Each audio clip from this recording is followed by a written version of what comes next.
Hey, good Tuesday morning, everybody. Welcome into the Volquest podcast, an abbreviated version of the Volquest podcast. We got some guys on vacation. It's obviously a holiday here on a Monday at the time of this recording, but did want to get something out there for your Tuesday morning commute. I'm Eric Kane alongside Austin Price. Austin, we'll talk a little bit 865 Live Tennessee recruiting, but obviously the big story at the beginning of this week is Tennessee baseball back in postseason play. That was never a question. Was a little bit of a question, especially heading to Hoover, was would Tennessee be a national host? Tennessee won a couple games in Hoover, picked up some serious RPI points, finished just outside the top 10 in that regard at number 11, and Tennessee is awarded the number 14 overall seed. There will be postseason baseball in Knoxville, and as you pointed out on the board right before the reveal, mind you, so kudos there. Tennessee, number 14 overall seed, hosting Wake Forest, the 2 seed, Cincinnati, the 3 seed, and Miami of Ohio, the 4 seed. Tennessee and Miami of Ohio will get going Friday night at 6 o'clock on ESPN+. So, overall thoughts on how Tennessee got here, the field, and all that, and then we'll talk about the potential of Fayetteville and Arkansas here in a moment. Yeah, I mean, I think Tennessee is starting to play some of its best baseball. I get they got run ruled by Vanderbilt. Vanderbilt, maybe the hottest team in the country, for a team that doesn't hit a whole lot of home runs and just kind of plays the old traditional small ball, and they steal bases and they single and double you to death and pitch it pretty well. I thought Tennessee hit it really well at Arkansas the first time around. I thought that's really kind of when they started to kind of show signs of life, even though they lost that series. And then to go down to Hoover, beat Alabama the way they did, and then beat Texas after trailing 4-0, come back and win that game 7-5 in 12 innings was a great sign. And so, the biggest question for me heading into this regional is, and we've talked about this, is what do you do with your pitching? Miami, Ohio, just good enough to where I think Tony may end up still going Liam Doyle on Friday and not try to save him for a winter bracket type thing in game 2 against potentially Wake, maybe Cincinnati.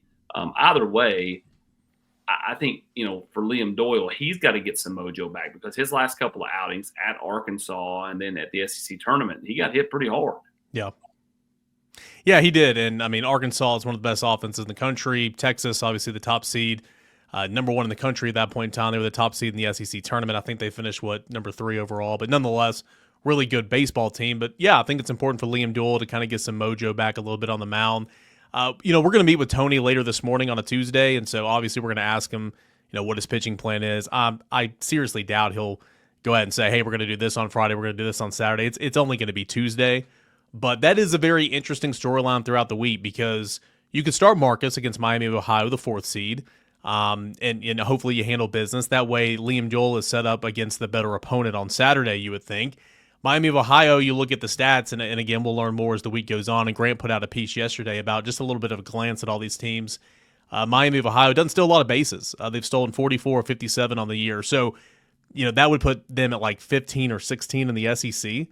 And so if you wanted to start Marcus on Friday, managing the run game, not like a team like Vanderbilt, not like a team like Kentucky, so that kind of favors you a little bit. But that is going to be a storyline throughout the week. Typically in years past, Tony and Frank have kind of just stayed with what they are. They went with the combination of Stamos and Causey last year on Fridays, then went to Beam on Saturdays, and Xander on Sunday. Years past, they kind of stayed status quo as well. But this year they've kind of had to pick and choose and mixing things up because the staff is obviously not as deep nor effective this year as it has been in years past. So I think that's going to be interesting. But to your point as well, I think Tennessee definitely playing some of its best baseball right now. You go back to the Vanderbilt series at Lindsey Nelson a couple of weeks ago, and the runs weren't there, the results weren't there, but you saw the at-bats starting to get a little bit better. That carried over to Arkansas where they hit the ball well. And then they had a season-high 20 hits against Alabama and Hoover, and that was phenomenal. They only had 9 hits against Texas, but able to outlast the Longhorns in 12 innings. Really impressed with the bottom of the order, with the middle of the order. Dean Curley's hitting well. Reese Chapman's hitting well. Gavin Keelan started coming around down in Hoover as well. So the lineup for me is starting to see a little bit more deeper, and that's dangerous because you have a lineup that can hit and score runs.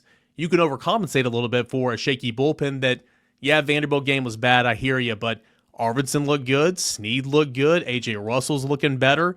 You feel much better about this team now than you did 2 weeks ago, certainly. Absolutely. Again, trending in the right direction. Doesn't mean anything. They could go out and lay an egg this weekend, but they have showed signs. And that's what you're looking for, right? Yes, before the SEC tournament, they had been woeful in game threes, and there had been a bunch of them. They had been woeful at the plate, woeful in the field.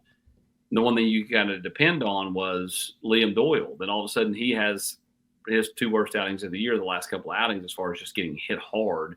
And, what does Marcus's outing at Arkansas do for him confidence-wise? What does some of the at-bats, do for some of the hitters on this team? Clearly, they kind of like the lineup they currently have. Do they make a tweak in the field? I know Tony said ride or die with Dean Curley in the field, but the whole underhanded scoop thing out of the glove the other day. I mean, you got to know when to eat one and just go, okay, they got a hit. They got an infield hit. Like, everything can't be the hero play. It's kind of like going for the deep ball in football. Sometimes you just got to check it down, right? And so, does he do anything different there? Or does he just ride or die and just, hey, this is what we are. We're going to roll with this and see what happens. Again, I do think that this team is showing signs of a team that can win the regional at home. And then I think in years past, you would have said, it's a lock. They're going to be at Fayetteville. This year, I mean, after they've lost so many series at home, I don't think you can just chalk it up as a lock that they're going to be in Fayetteville.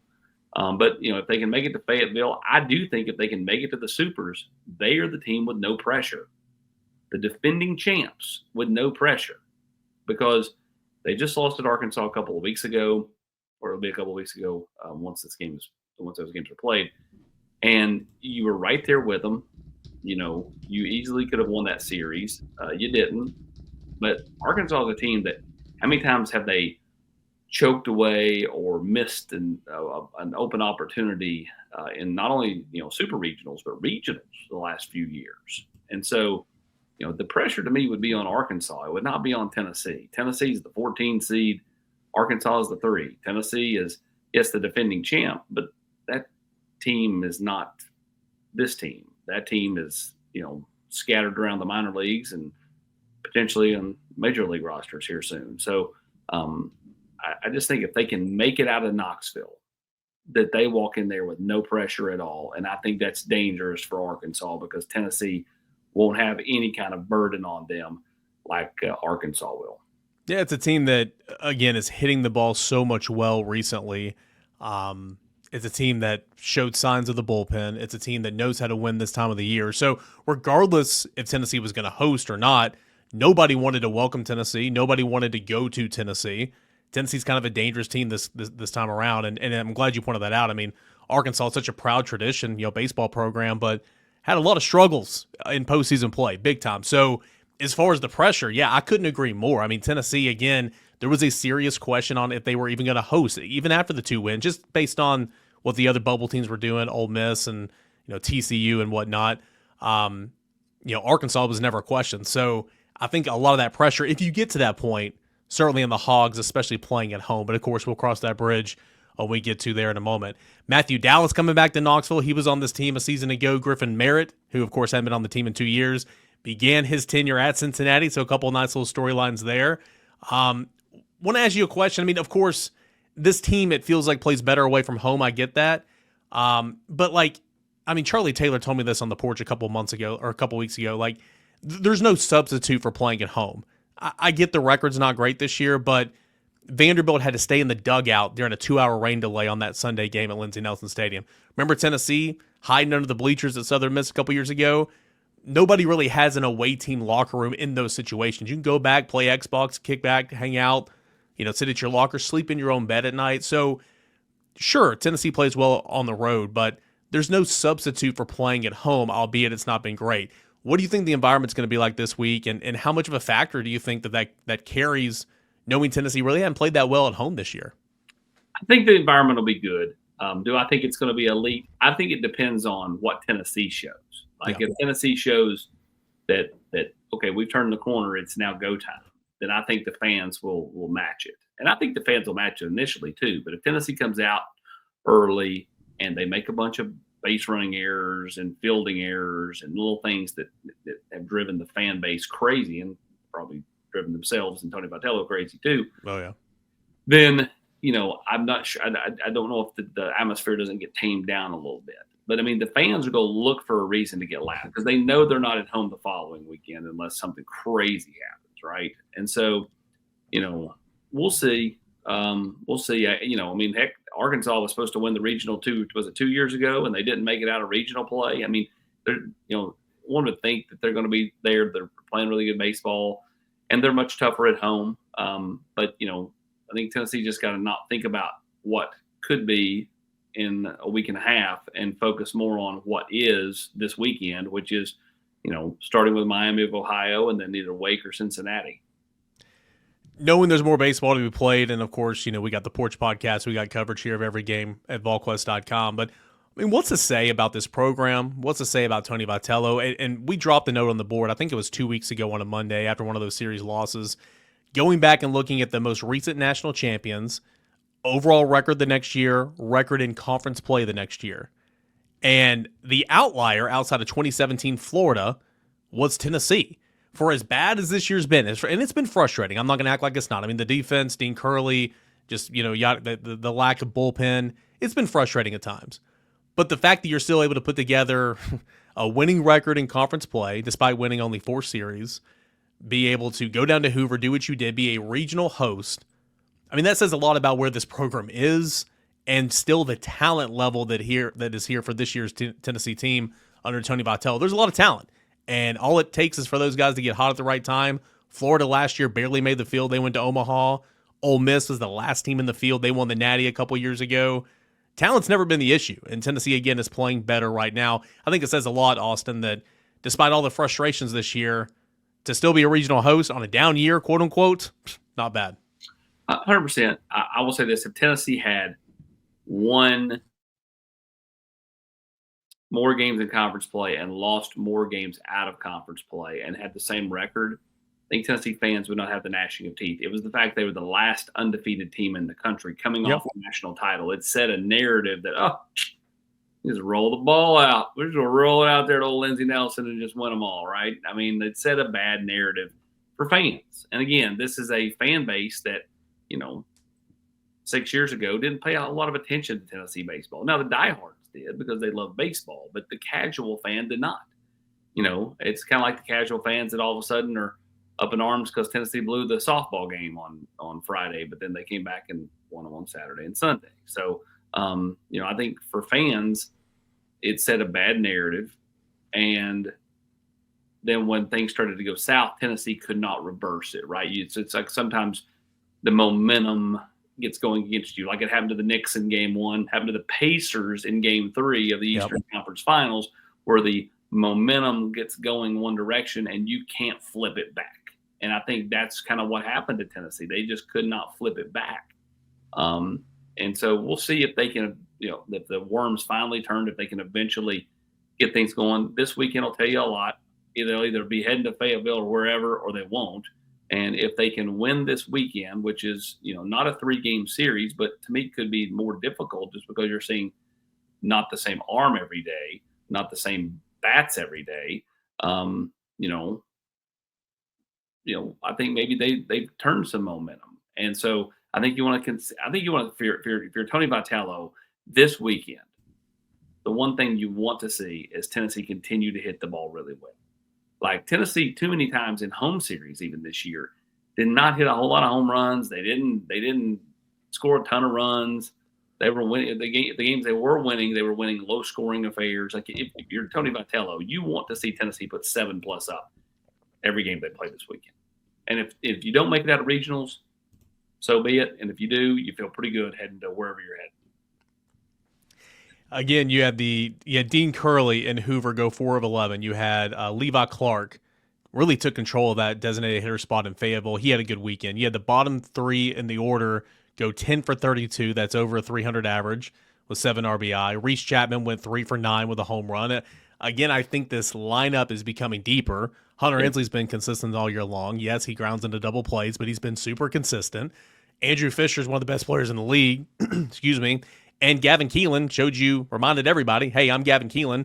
The fact that I was a first-team All-SEC, albeit the splits weren't very good, I'm deserving. And he played very, very well down in Hoover as well. So to your point, if you're hitting, you've got a chance because you can't expect Herculean efforts from Arvidsson that way. You hope A.J. Russell's turned a corner and Nate Snead for sure. But the offense has got to carry you. It absolutely does, and we'll see what happens this weekend. But maybe Arvidsson has just found his niche all of a sudden. Maybe, like sometimes it's just as simple as that. You get on a heater. I mean, how many times have you seen a kid? Or look at Jordan Speed. Like again, I love the analogies and the compare and contrast and all that. Jordan Speed's got 3 majors. He won those in such a small window. But for that small window, dude, there was nobody better in golf. And so, like, can Arvidsson do that here in this postseason run to where, like, he all of a sudden becomes such an on-fire pitcher that's throwing different stuff than what you're seeing from Marcus Phillips and Liam Dole, where it's just gas, gas, gas, that it totally transforms Tennessee's postseason hopes? It's certainly possible. It's certainly possible he builds off what happened against Texas, and he does more of that this weekend, does more of that potentially next weekend, and is a big reason why Tennessee makes a run. Because, as you said, what did you say when we started talking about the baseball season and how frustrating it's been? Lack of a bullpen. All of a sudden, if he flips things, the lack of a bullpen isn't nearly as drastic as it once was. And so I think, you just got to see how it plays out. Potentially, he could be that hero, Herculean effort in a expanded role compared to just one game. And also, I think it's worth pointing out as well. We're gonna talk recruiting here, but there's been questions about Tegan Coons and all that, and like he hasn't pitched very well lately. Should Tennessee make a change? Well, when you get to postseason play, it is literally a game by game, and really it's inning by inning. You're doing whatever you can to get that win, and then it's kind of like, okay, what do we got for tomorrow? So say Tennessee wins game 1 and game 2 or whatever. Say Arvidsson hasn't thrown. Maybe you start Arvidsson. He's got starting experience. Surely to goodness A.J. Russell's thrown before then, but if not, you can start A.J. Russell. Nate Snead, you're not going to start him, but he could do that. Again, the versatility in the arms is paramount this time of the year. And Tennessee's got that. And so you have a lot of options, or you could stay pat with what you are, pretty much open with Coons, heavy bullpen behind him. That's pretty much what they've been doing all year with him. So it's going to be interesting for sure to see what they do on game 3, but certainly, games 1 and games 2 before that. In a perfect world, if you hit the ball really, really well and score a bunch of runs, then you're either able to throw Liam Dole the whole game, or close to the whole game on Friday if he's the starting pitcher. And then you don't have to waste any arms like you did coming out of the bullpen down in Hoover, right? Or at other spots during the season.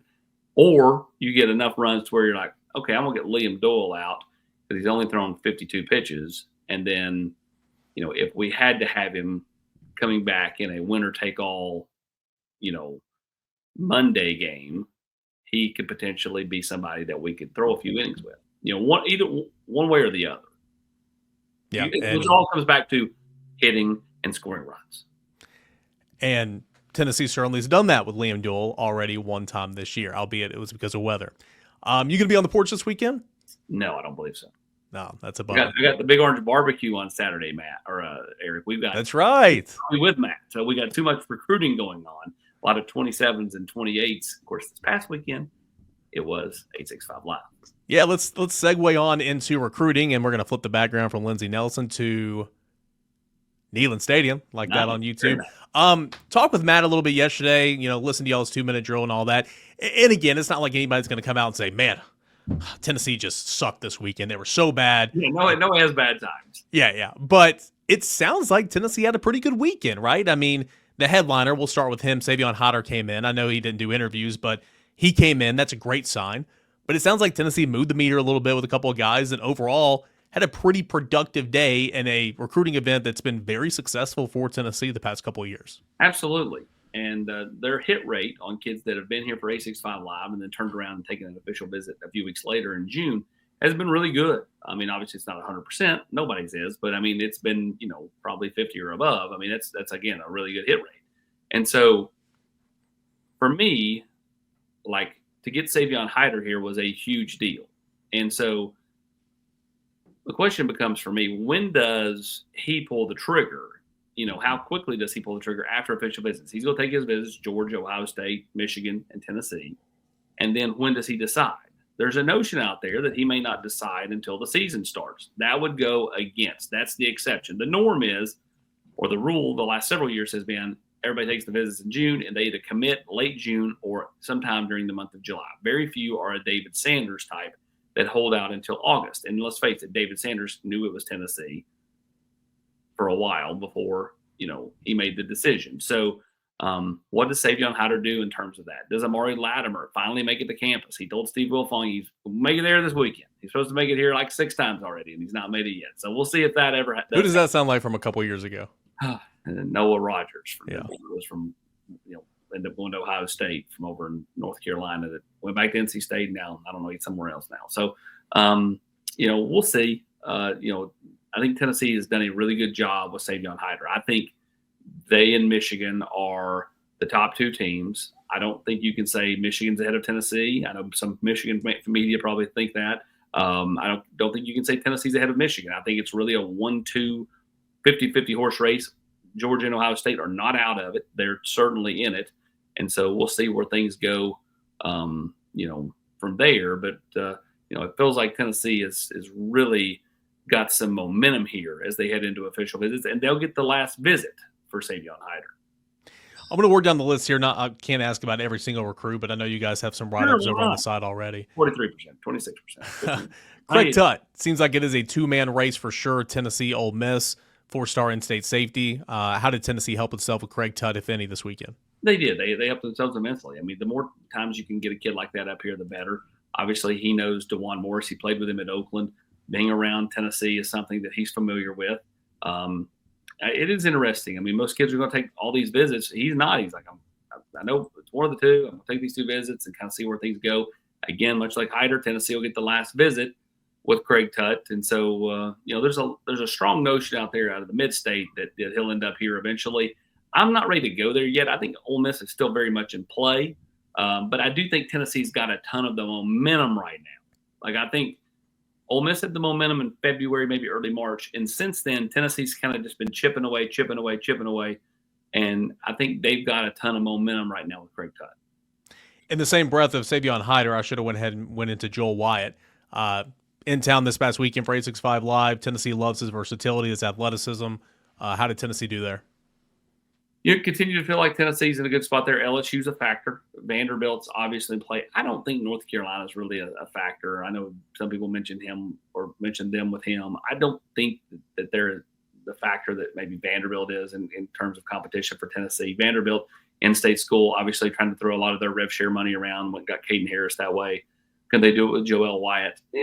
We'll see. Tennessee to me has always been kind of the team to beat there.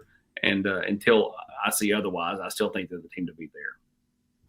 Auburn edge commits Hezekiah Harris. How do they do on the pronunciation? Hezekiah, he did terrible. Hezekiah Harris. Hezekiah Harris. Committed to Auburn forever ago, but Tennessee's been chipping away there the last couple of months. He's been on campus, I want to say, at least twice. He was here for spring practice as well. You're right, 3 times. I mean, Coach Chop has done a fantastic job of just kind of, as you said, or not said with, Tutt, is just kind of chipping away, and he keeps coming back to campus, keeps coming up here. I think he likes Tennessee a good bit. I think people around him like Tennessee a good bit. And as long as Coach Chop's involved, I feel like that Tennessee has got better than a puncher's chance there. I think that they're very much in play. Would not be surprising at all to see Tennessee be able to flip him from Auburn. Those new shoes, though, that pump would go sailing off the right foot of Coach Chop there. I know. He's big time like that. He's big time. You get those shoes, get your name painted on them. I wish I had something like that. Yeah, well, somebody will probably mock you up a design after hearing this, and you'll have them in your mailbox here soon. Braden Rouse, obviously a top 100 prospect. He's been on campus plenty of times. Update on Braden Rouse. Don't think it's anything for Tennessee's the lock to get him. I think that Tennessee is in a really good spot there, but that thing's going to have a bunch of twists and turns in the month of June, in my opinion.